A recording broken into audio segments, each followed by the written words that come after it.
samosa?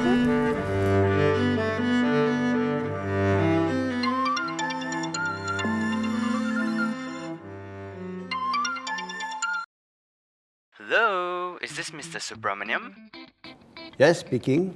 Sir, I'm calling from 𝗦𝗡cie and we have not received your bill payments for 3 months, so we are going to cancel your phone line. So you said you're calling from 𝗦𝗡cie. Which department are you calling from? And what's your name? You don't have to care who I am. If we do not receive any payment now, we will cancel your line and send lawyer letter. Can I confirm you're staying at block 123 Bukit Merah? Dear, they know where we stay. This could be true. No, I don't stay at block 123.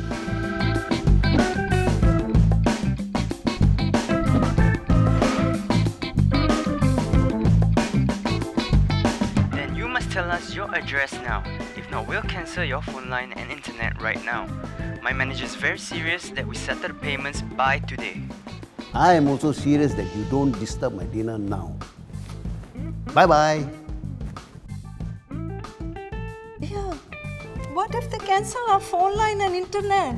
Dear, you know a real telco, they will not threaten you over the phone. They are trying to scare me. But I know I have to be brave. For you, a real telco will know my personal details well. Just like how I know the way to your heart.